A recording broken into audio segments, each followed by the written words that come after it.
दोस्तों, हमारे देश की पॉलिटिक्स में एग्रेशन कुछ ज्यादा ही आ गया है। आपको नहीं लगता है? सत्ता पक्ष विपक्ष को दुश्मन समझता है, विपक्ष सत्ता पक्ष को दुश्मन समझता है।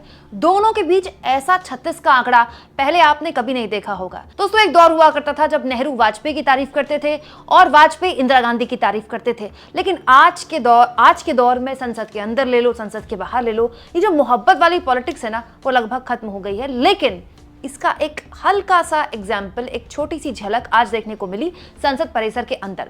दोस्तों, राहुल गांधी ने राजनाथ सिंह के साथ, जी हाँ, रक्षा मंत्री राजनाथ सिंह के साथ कुछ ऐसा किया जिसके बाद ये वीडियो सोशल मीडिया में खूब वायरल हो गया। राहुल गांधी जो संसद परिसर के अंदर लगातार हर दिन अलग अलग तरीके से विरोध प्रदर्शन कर रहे हैं। ये विरोध प्रदर्शन मीडिया की सुर्खियां बना रहा है। लेकिन इस बीच राहुल गांधी ने आज कुछ ऐसा किया जिसके बाद राजनाथ सिंह ने भी एक सेकंड के लिए ही सही, कम से कम उनसे एक तरह से एक फ्रेंडली नोट में वो मिले। हुआ ये दोस्तों कि संसद शुरू हुई उससे पहले ही विपक्षी सांसदों के साथ राहुल गांधी हाथ में तिरंगा लिए प्रदर्शन कर रहे थे और प्रदर्शन लगातार अडानी के मुद्दे पर कांग्रेस पार्टी के सांसद कर रहे थे। राहुल गांधी उसकी अगुवाई कर रहे थे। उतने में उस संसद की जहां पर एंट्री होती है, जहां से सारे लोग संसद के अंदर दाखिल होते हैं, वहां पर राजनाथ सिंह अंदर दाखिल हो रहे थे। तो रक्षा मंत्री राजनाथ सिंह जैसे ही अंदर दाखिल हुए, राहुल गांधी सामने से आ गए और राहुल गांधी ने उनके हाथ में तिरंगा दिया और रक्षा मंत्री ने वो ले लिया। एक बहुत ही फ्रेंडली जेस्चर आप देख सकते हैं। दोनों के चेहरे पर मुस्कान थी। राहुल गांधी भी मुस्कुरा रहे थे और रक्षा मंत्री भी मुस्कुरा रहे थे। ये एक फ्रेंडली तरीका है याद दिलाने का कि हम संसद जा रहे हैं तो देश हित में जा रहे हैं, यहाँ हम बैठ रहे हैं तो देश के लिए बैठ रहे हैं और देश के मुद्दों पर विचार विमर्श के लिए बैठ रहे हैं। तिरंगा अपने आप में बहुत सी चीज़ें, बहुत से मैसेजेस लेता है। तिरंगा हमारे देश में विरोध का सबसे बड़ा जरिया रहा, खास तौर पर दोस्तों स्वाधीनता आंदोलन में या फिर जेपी के आंदोलन में या फिर अन्ना आंदोलन में। हमेशा जब भी देश का जिक्र होता है, जाहिर तौर पर हम तिरंगे को ही आगे करते हैं क्योंकि वही हमारे देश की आन बान और शान है। और इसीलिए राहुल गांधी क्योंकि अडानी के मुद्दे को देश विरोधी बता रहे हैं तो वो यहाँ पर तिरंगे के जरिए विरोध कर रहे थे। यहाँ इस बात को भी गौर किया जाए दोस्तों कि कल ओम बिरला ने इस बात को लेकर आपत्ति की थी कि संसद परिसर के अंदर जो अलग अलग तरह के मास्क, बैग या पोस्टर, पैम्पलेट लाए जा रहे संसद की गरिमा के खिलाफ हैं और ऐसा करने के लिए उन्होंने बिना नाम लिए विपक्षी नेताओं की आलोचना की थी। तो जाहिर तौर पर उसमें राहुल गांधी आएंगे क्योंकि राहुल गांधी की अगुवाई में सब कुछ हो रहा है।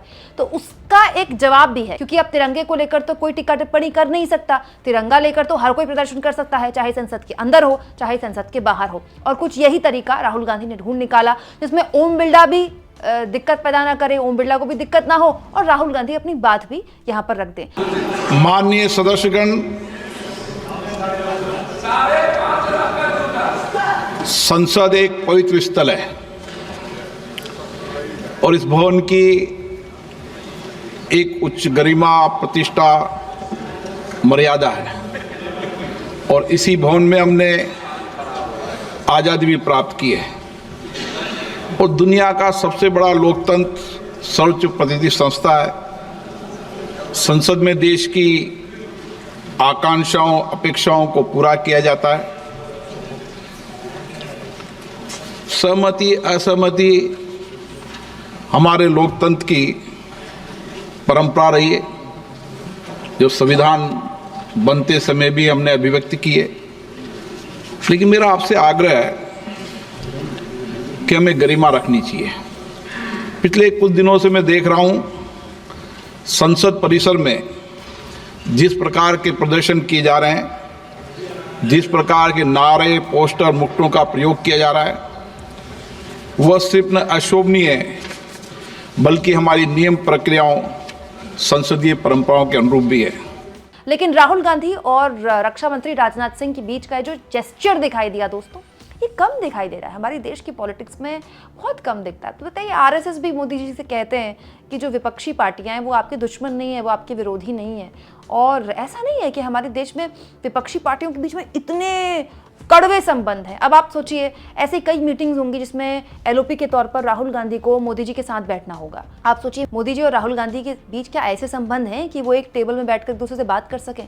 भाई, अगर देश चलानी है, संसद चलाना है तो दोनों की सहमति से चलता है ना, सत्ता पक्ष और विपक्ष। लेकिन दोनों के बीच में इतना भयानक ट्रस्ट डेफिसिट है और दोनों एक दूसरे को एकदम बात करने को राजी नहीं है। ये देश के लिए ठीक नहीं है दोस्तों, इतनी कड़वाहट ठीक नहीं है दोस्तों। इससे पहले जब भी संसद के सत्रों में दिक्कतें होती थी या विपक्ष मानता नहीं था तो कुछ खास चेहरों को आगे किया जाता था। जैसे मुझे याद है इससे पहले वाले सत्र में जब विपक्ष लगातार हंगामा कर रहा था और उस वक्त विपक्ष के हौसले एकदम बुलंद थे क्योंकि लोकसभा चुनाव के नतीजे आए थे, पहला सत्र था, तो विपक्ष एकदम फायर था। विपक्ष का हर सांसद, चाहे वो तृणमूल कांग्रेस का सांसद हो, चाहे वो समाजवादी पार्टी का सांसद हो, चाहे वो खुद राहुल गांधी हो या कांग्रेस पार्टी का कोई सांसद हो, जब वो बोलता था तो वो इंडिया गठबंधन की बात करता था।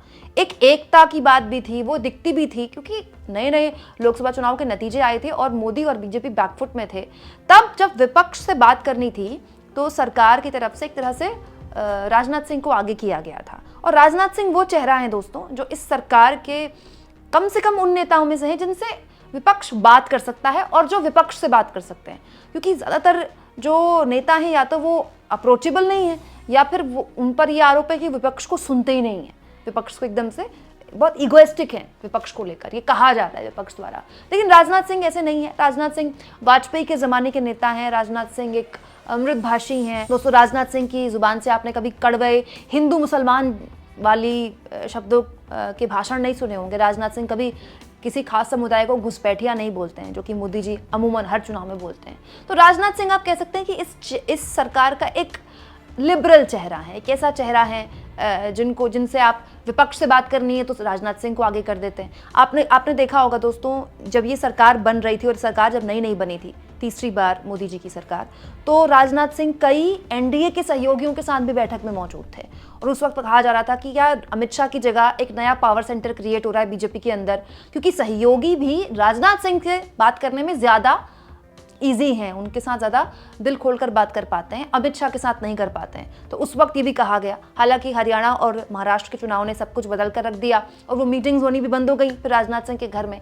लेकिन राजनाथ सिंह मुझे लगता है वो चेहरा थे जिनको तिरंगा दे सकते थे राहुल गांधी, और राजनाथ सिंह ही वो नेता थे जिन्होंने तिरंगा एक्सेप्ट भी कर लिया। हालांकि वहाँ कैमरे इतने थे कि राहुल गांधी किसी को भी तिरंगा देते तो वो एक्सेप्ट करते, तिरंगा लेने से कौन मना करता है। लेकिन इस तरह की तस्वीर आई ही है दोस्तों। तो मैं ये उम्मीद करती हूँ कि कभी मोदी जी भी ऐसे टकरा जाएं राहुल गांधी से और राहुल गांधी मोदी जी को तिरंगा दे दें। हालांकि वो तभी हो पाएगा जब मोदी जी संसद की कार्यवाही में शामिल होंगे, क्योंकि देखिए संसद चलती है, मोदी जी देश के हर मुद्दे पर देश के अलग अलग हिस्से में बात करते हैं। राइजिंग राजस्थान के कार्यक्रम में जयपुर चले जाते हैं शामिल होने के लिए, देश के अलग अलग समुदायों को वीडियो कॉन्फ्रेंसिंग के जरिए या फिर अलग अलग कार्यक्रमों के जरिए संबोधित करते हैं। लेकिन मोदी जी संसद की कार्यवाही में शामिल ही नहीं होते हैं। पहले दिन आते हैं बताने के लिए कि विपक्ष इस तरह का रवैया ना दिखाए, हम चर्चा के लिए तैयार हैं, लेकिन एक दिन तरस गए मेरी आंख देखने के लिए कि मोदी जी संसद में बैठे हों। मोदी जी संसद आते नहीं है और इसीलिए शायद विपक्ष के पास और कोई चारा नहीं है, वो इस तरह से अपना विरोध दर्ज कराता है। लेकिन जैसा कि मैंने आपसे कहा कि पॉलिटिक्स में थोड़ी बहुत मोहब्बत तो रहनी चाहिए, और ये जो मोहब्बत की पॉलिटिक्स की एक हल्की सी झलक आज संसद परिसर के अंदर दिखी, हम उम्मीद करते हैं कि ऐसी झलकें हमें देखने को मिलें, क्योंकि ये एक वो तरीका है जिसमें आप संदेश देते हैं कि ठीक है, ये हमारे विरोधी हो सकते हैं, ये हमारे विपक्षी हो सकते हैं, लेकिन हमारे दुश्मन नहीं है ये। दोस्तों आपको क्या लगता है, ये हमारे समाज के लिए भी ठीक है ना? क्योंकि हमने आपस में भी इतनी दुश्मनियां पाल ली हैं, दोस्त से बात नहीं करता, राजनीतिक विचारधारा की वजह से परिवारों में आपस में लड़ाइयाँ हो जाती है। मेरे तो कई ऐसे जानकार भी हैं जिन्होंने व्हाट्सएप में अपने परिवार के ग्रुप से एग्जिट मार लिया है, क्योंकि उनको पता है कि व्हाट्सएप में उनके ताऊ जी, चाचा जी या मामा जी इस तरह की बातें बोलते हैं जो वो झेल नहीं पाते हैं। लेकिन इस तरह की बातें नहीं होनी चाहिए, ना परिवारों में, ना समाज में, और पॉलिटिक्स में तो बिल्कुल भी नहीं। आपको क्या लगता है दोस्तों, कमेंट बॉक्स में ज़रूर लिखें, और जितना हो सके चैनल को शेयर करें, सब्सक्राइब करें, और थैंक्स और ज्वाइन के ऑप्शन से अगर आप चाहें तो कुछ आर्थिक मदद भी चैनल की ज़रूर करें।